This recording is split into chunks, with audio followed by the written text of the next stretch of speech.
We left off in Pasuk Beis, where Hashem says to Avram, and if you go and you meet this challenge, I will make you into a great nation. I will bless you, and it will make your name great, be a bracha, and you will be a bracha. We'll see what that means. So Rashi, in the regarding with Avram ben Momon,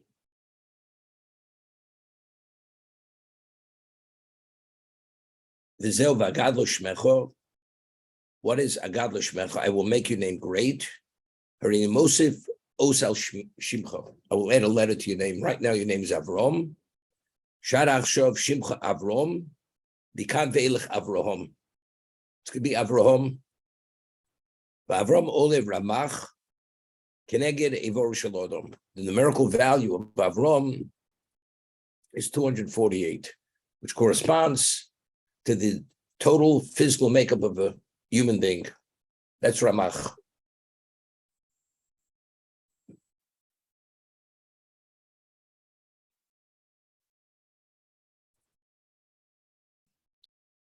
I was just thinking,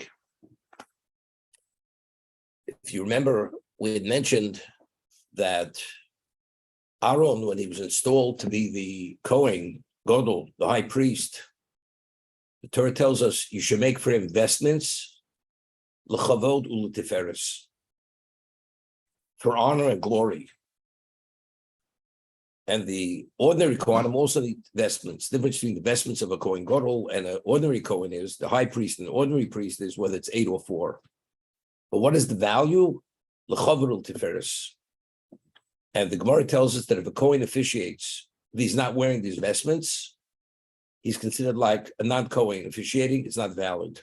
The servant is not valid. And the Gemara uses a term, bigdeim aleim, that if the vestments are upon them, they're wearing the vestments, kunosam aleim, then they're valued as Kohanim. Ain bigdeim aleim. If they're not wearing the vestments, ain kunosam aleim. They do not have the status of a Kohen. So the Gemara in Avodah Zarah asks a question. Moshe Rabbeinu officiated the first 7 days of the Mishkan. Every day he would erect it, he would dismantle it, and he officiated for 7 days. On the 8th day, Aaron and his children were installed as Kohanim. So Mar asks a question: when Moshe officiated during those 7 days, what did he wear? Did he wear vestments? Did he not wear vestments? So the question was posed to Rabbi Akiva, and finally they came to a point, and the conclusion was that Moshe, when he officiated with cholok lovon, a white tunic. He did not wear vestments. He wore a white tunic just to cover his nakedness, but they were not vestments. So I mentioned then the Shalach Kodosh explains, what does that mean? That initially when Hashem created Adam, the human being, what is the physical, what is the body versus the neshama, the soul? What is the essence of the person? The essence of the person is the soul. The body is the vestment of the soul. That's what it is.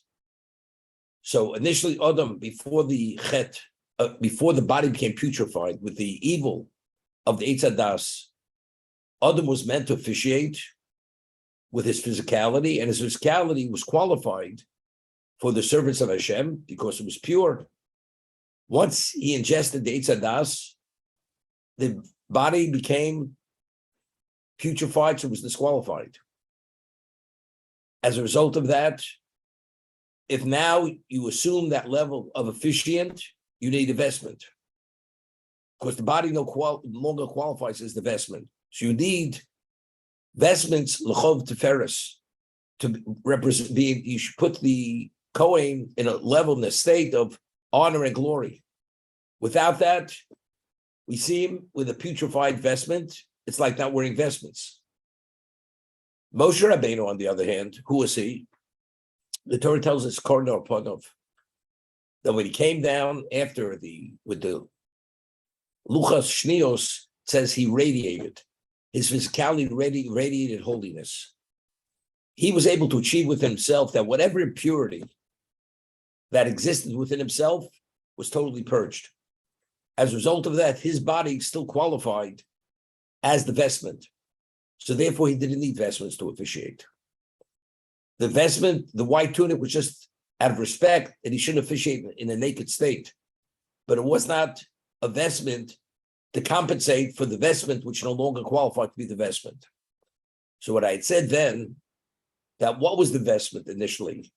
The vestment initially was Ramach Ivorim, 248 parts of the body. That was the vestment, and especially as we mentioned, according to Rav Chaim Vital, that the Chofetz Chaim always mentions, there's a correlation between every part of the body with the 248 components to the neshama. The neshama of a Jew has 248 components. The 248 parts of the body correspond to the 248 components of the neshama. And every time you do a mitzvah with your body, that action perfects and advances and infuses that component with that degree of spirituality as a result of that mitzvah. That's Rav Chaim Vital. So as a result of that, the body itself is 248 because 248 corresponds to the neshama. There's 248 components in the neshama. Now that the vestment of the body is no longer qualified, the vestment of the Kohen Gadol, what was needed, it's just not a physical vestment. When it was that it was the specifications which were given by Hashem, how they're made, what the vestment of the Kohen Gadol, why it's 8, and what they're made of, combination, gold, wool, linen, whatever they may be, all that in the spiritual realm is to correspond to the neshama. So the vestment of the Kohen Gadol and the Kohen Hedget, the ordinary Kohen and Kohen Gadol, is the equivalent of 248. It's 248. And only because he has that to compensate for the body, therefore, when he officiates with that, his kuna has value. If he's not wearing that, so the body itself doesn't qualify. All he has is the neshama. Moshe was on another level. V'agad l'shmecho. Hashem says to Avram, I will add a hey to your name. Right now, you're 245, you're 243. When you become Avraham corresponds to 248. That's what it does. So therefore what? So you're 248. What Hashem was saying to Avram, that when after the circumcision, when you become Avraham, what you represent now, you represent Adam Kodem Achet. You're Adam before the sin. As Adam Kodem Achet, his physicality was the equivalent of the vestment, which qualified him to be deficient. Avram Avinu was already the equivalent of that when he was circumcised. Therefore, that's 248. And now his totality has been completed. That's the value of adding that hay. Besides, we'll discuss the significance why the hay. Now,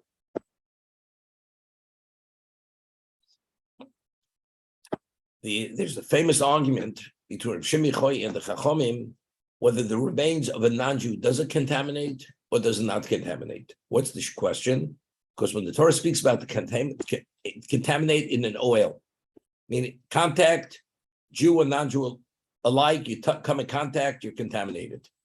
What happens if you enter into a tent and the remains of a human being are in that tent or in that overhang and you're exposed to that? Are you contaminated? So there's an argument. What's the question? Because it says, Zos Torah Sa'odom, Zos Torah, Odom Ki Yomaspo. This is the Torah of Odom who dies in the oil. So Rav Shimi Choy quotes a pasuk in Yechezkel, which indicates whose classification is Odom. Atem Kurim Odom, Vehem Lo Kurim Odom. The Jews' classification is Odom, the non-Jew is not Odom. As a result of that, the non-Jew in the oil does not contaminate. It's only a person who's classified as Odom. And when do we become Odom? We became Odom at Kabul Sator at Sinai. That's when we became Odom. So pre-Sinai, the Jew was not Odom. Now, so Tosas has a question in Bava Basra. We find there was an Amora. He went and he marked off the graves of the Avos HaKadoshim. What would they do? If a Kohen would go over the grave of a person, he'd become contaminated. So how did they identify the graves? The tombstones weren't really sufficient in those days in terms of what they would put on the grave. So to indicate that the area was an area where there were people buried, they would whitewash the top of the ground. Just because bones are white. So as a result of that, if a Kohen or anybody would see that area whitewashed, have this line poured on the surface of the ground, they would know it's a cemetery or somebody was buried there. And they'd be careful not to go there. What would be after the winter rains? At the end of the winter, usually the whitewash was all absorbed into the ground and it was no longer noticeable. So every spring, they would re-whitewash all these areas of contamination to forewarn the Kohanim or anybody else not to become contaminated. That was done. So the Gemara tells us there was Namora. He went to identify exactly the location of Avram Avinu in the Marsa Machpelah. So if somebody should pass over the Marsa Machpelah above, he should know exactly where Avram Avinu's location, where he's buried. So Kohen should be forewarned not to go there. It's a Gemara in Bava Basra. So Tosas asks a question. Avram Avinu lived before what? Before Matan Torah. This is before we assume the classification of Adam. So according to Shimon Yochai, what do we have to be concerned about Avram Avinu? It's only a no-hide, it's only direct contact. Passing over the grave, that does not contaminate you. So why did he have to identify the grave of Avram Avinu? That's Tosas' question. So Tosas answers that although Avram Avinu was before the giving of Torah at Sinai, before Matan Torah, Avram Avinu, his classification, it cites a pasuk, is called Ha'odom HaGodol. He's the great Odom. So although the others were not classified as Odom, Avram Avinu was able to achieve within himself, even before Sinai, he assumed Odom. He became Ha'odom. What do we say about Avram Avinu? Avram Avinu is Biboram. He's the equivalent, he's the beginning of a new creation. Avram Avinu is Avraham. He's Ramach. Avram Avinu, what does his body represent? His body represents Adam before the Chet. Therefore, Avram, although it's pre-Sinai, who is Avram? Avram is Adam. And since he's Adam, although it's pre-Sinai, as a result of that, the Torah says, Zosa Torah Adam ki Amos, because he already is classified as Adam, therefore he generated that kind of contamination. Therefore, his grave had to be marked to forewarn the Kohanim or anyone else not to pass over the grave to become contaminated again. Ask the question, Alan. Rabbi, you mentioned in the past that the bris milah is really a prerequisite for the mitzvahs because it's our spiritual antennas to be sensitive to the Torah and the mitzvahs.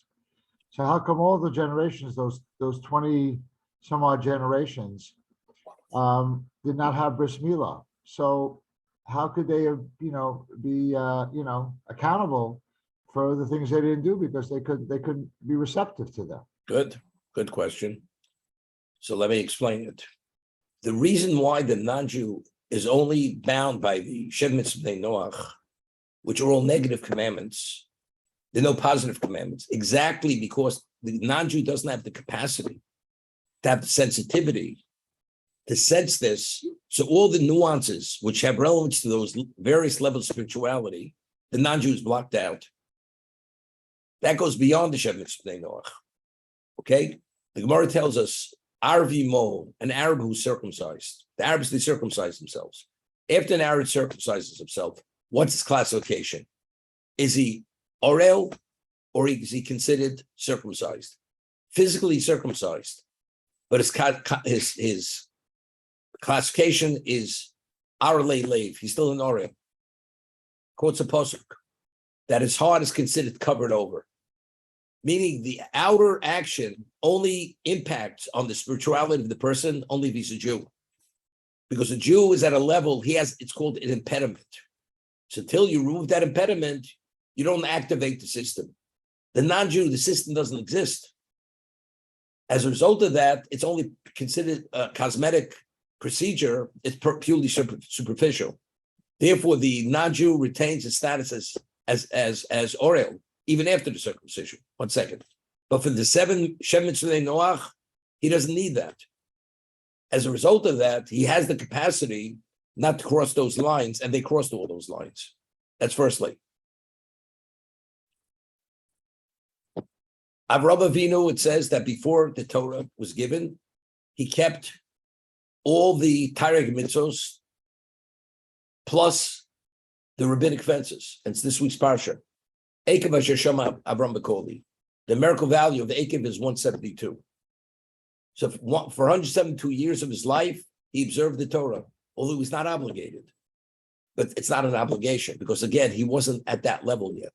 And even after he was circumcised, other than circumcision, he had no obligation.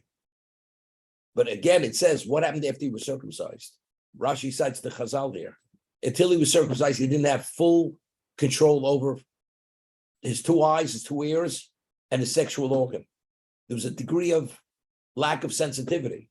When was he fully engaged at the most advanced level? That was only after he was circumcised. However, to be obligated on an obligatory level, that first came at Sinai. Pre-Sinai, even Avram Avinu was not obligated, other than the 7 plus the 1, which was the circumcision itself, which was the Milah. Right, he was also a B'nai Noah until. And that's what I'm saying. That's exactly the question about Kedushin. Seemingly, logically speaking, a person who's not obligated, despite the non-obligation, if he performs as he should, the accomplishment should be considered greater. He should be held in higher esteem, and the result should be more advanced. But the Gemara says no. Greater is a person who is obligated to perform than a person who's not obligated to perform. The question is why? I mean, as you say, logically speaking, I'm not obligated yet. I did it despite that. Person's obligated, you have no choice. You must. So if that's the case, why is an Eina Mitzvah, so somebody's not obligated, why is the end result not as valuable as the person who's obligated? So Tosas in Kedushin answers that when you're obligated, there is a greater challenge because Soton, which is the evil inclination, doesn't want you to do that. So the challenge of being obligated is a greater challenge. So despite the challenge, you succeed, therefore the end result is greater. The person who's not obligated is not obligated. So the Satan doesn't challenge him in those areas. Therefore, the end result is not the same because the difficulty to succeed in those areas is not as difficult. That's Tosas' answer in Kedushin on this point. And so going back to the commentary as it relates to, because Abraham had been purified, if you will. No, but he still wasn't obligated. Even after he had the circumcision, he still was not obligated. That's the reason why the demarcation of his tomb was essential, because he wasn't obligated. And therefore No. That's just to the contrary. Even though he wasn't obligated, because he assumed the status of Odom contaminates. The reason why Shemicha is of the opinion that a non-Jew doesn't contaminate because his classification is not Odom. Although a Gentile, a Noahide is not Odom. Avram Avinu, despite the fact that it was pre-Sinai, he was able to assume the status of Odom, although he was not obligated. It was just his essence of what he succeeded to do within himself. Because we see that what the representation of the evil, which is the foreskin, he was commanded to remove that because that had value. A non-Jew who circumcised himself, as I said, it's only purely a cosmetic procedure. Avram was more than a cosmetic procedure. It impacted on his dimension of spirituality. And therefore he was up. I just want to bring out one thing. There's an Orach Chaim HaKodesh that says regarding leprosy. Leprosy is an expression of the impurity that if a Jew gossips, a Jew slanders another, and he crosses the line too many times, it expresses itself as leprosy. There's this white, intense whiteness tag, which is he finds on it's a lesion which he finds on his body. So when it speaks about tzoras, it says or besoro. It's on the skin of his flesh. So Orach Chaim HaKodesh asks, why does it say it's on his flesh? Why is it an or besoro? So the answer is that a non-Jew, his flesh is tzoras. That means it is his essence. When a Jew sins, it's considered, it's not his essence. It does not become his essence. It's considered something relative to his essence. It's something superficial. It's only skin deep. It doesn't impact on his neshama. A non-Jew, his neshama, due to the chet of Adam Rishon, is a deficient soul. The soul itself is a minimized soul. And as a result of that, therefore, what does he need to do? He only has to observe 7 Noahide laws. A Jew is a whole different dimension. We have Taryag mitzvahs. We have 248 positive, 365 negative. Therefore, even when he sins to this degree and it expresses itself, manifests itself, it's only skin deep. It does not penetrate into his essence, which is his neshama.